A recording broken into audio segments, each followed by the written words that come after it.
সারা দেশে শুরু হয়েছে প্রার্থীদের নির্বাচনী প্রচারণা। এই মুহূর্তে বরিশাল থেকে প্রচারণার খবর জানাতে যুক্ত হচ্ছেন সহকর্মী পারভেজ রাসেল। পারভেজ, বরিশালের নির্বাচনী প্রচারণার কেমন চিত্র দেখছেন আমাদের জানাবেন। যেমনটা জানাতে চাই, জানেন যে গোটা দেশে নয় কিন্তু বরিশালেও প্রচারণা একেবারেই উৎসবমুখর পরিস্থিতি কিন্তু বিরাজ করছে। গতকাল থেকেই কিন্তু আসলে নির্বাচনের যে হাওয়া বা নির্বাচনের যে ইমেজ সেটা কিন্তু বইতে শুরু করেছে এবং এই লক্ষ্যে যারা প্রার্থী রয়েছে, যারা সমর্থক রয়েছে বা যারা তাদের দলের সমর্থন করছে, ভোটাররা রয়েছে, সবাই আসলে একটি উৎসব মুখর পরিবেশের মধ্যে দিয়ে কিন্তু তারা তাদের প্রচারণার কার্যক্রম অব্যাহত রেখেছে। এই মুহূর্তে রয়েছে আমি বরিশাল নগরীর ব্যস্ত এলাকা ভাটিখানা বাজারে রয়েছে, যেখানে জাতীয় পার্টির দলীয় যে প্রধান কার্যালয় নির্বাচনী, সেই কার্যালয়ের শাখা আসলে প্রধান কার্যালয়টি উদ্বোধন করেছেন যিনি রয়েছেন জাতীয় পার্টির কেন্দ্রীয় নেতা এবং পাশাপাশি হচ্ছে নির্বাচনী মুলাদি বাবুগঞ্জ ৩ আসনের জাতীয় পার্টির প্রধান সমন্বয়ক ইকবাল হোসেন তাপস, তিনি উদ্বোধন করেছেন। এবং এই সদর ৫ আসনের প্রার্থী রয়েছেন জাতীয় পার্টিরই আসলে একজন নেতা, ত্যাগী নেতা, তিনি এই আসন থেকে তিনি নির্বাচনে অংশ নিচ্ছেন। পাশাপাশি আজকে একটু তথ্য দিয়ে রাখছি যে সকাল থেকে সদর রোডে কিন্তু বিএনপির যিনি প্রার্থী রয়েছেন মুজিবুর রহমান সরোয়ার, তিনি গণসংযোগ করেছেন এবং সাগরদী আমতলা এলাকায় ইসলামী আন্দোলনের যিনি প্রার্থী ছিলেন তিনি কিন্তু গণসংযোগ করেছেন। এই মুহূর্তে আমি ভাটিখানার বাজারে রয়েছি, একটু কথা বলে জানতে চাইবো জাতীয় পার্টির নির্বাচনের পরিস্থিতি কেমন চলছে, প্রচারণা চালাচ্ছেন, কোনো বাধা আছে কিনা এবং বিজয়ের ক্ষেত্রে আপনার প্রার্থী কতটুকু আশাবাদী? ধন্যবাদ। আমরা তো কেবল প্রচারণা শুরু করলাম, গতকালকে থেকে নির্বাচনী প্রচারণা শুরু হয়েছে।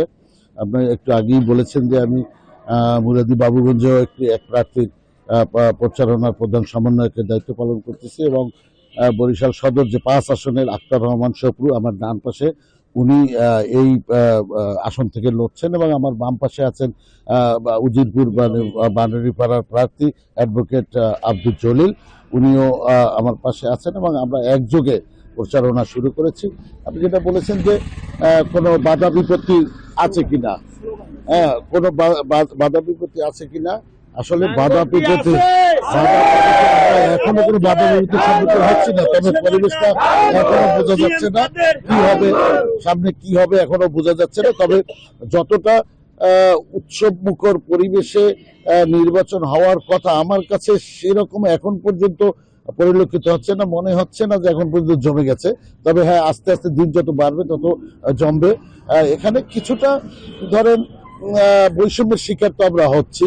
জাতীয় পার্টি এবং অন্যান্য যেসব দল আছে গুরুত্বের দিক থেকে তারা একটু বেশি গুরুত্ব পাচ্ছে, প্রশাসন বলেন বিভিন্ন জায়গা থেকে, সেটা আমাদের কাছে একটু পরিলক্ষিত হচ্ছে এবং এটাকে আমরা খুব অস্বাভাবিকভাবে নিচ্ছি না।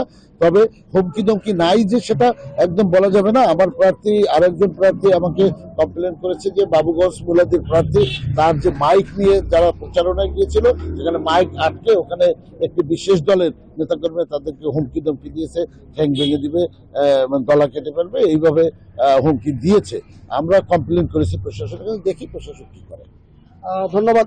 যেমনটা জানাচ্ছিলেন জাতীয় পার্টির নেতা ইকবাল হোসেন তাপস। পাশাপাশি আরেকটি তথ্য দিয়ে রাখছি যে সদর ৬টি আসন, সদর যে আসনটি রয়েছে ৫, এই আসনে মোট ভোটার সংখ্যা রয়েছে ৪,৪৬,৪৫০ জন এবং এবার কিন্তু আসলে নারী ভোটার সংখ্যা অনেক বেশি এবং নতুন ভোটার রয়েছে প্রায় ১ লাখ। তো সব মিলিয়ে ভোটাররা একটু ভিন্ন কৌশল অবলম্বন করছে। তারা বলছেন যারা দেশের উন্নয়নে কাজ করবে, নতুন বাংলাদেশের তরুণদের প্রায়োরিটি দেবে, প্রাধান্য দেবে, তাদেরকে আসলে তারা এবার বিজয়ের ক্ষেত্রে এগিয়ে নেবে।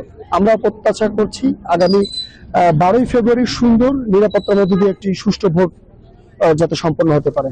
তা আপাতত এই রয়েছে বরিশাল থেকে আমার কাছে প্রচারণার যতটুকু তথ্য ছিল। তাবাসসুম। পারভেজ, আপনাকে ধন্যবাদ। দর্শক, বরিশাল থেকে সেখানকার নির্বাচনী প্রচারণার সবশেষ খবর জানাচ্ছিল আমাদের সহকর্মী পারভেজ রাসেল।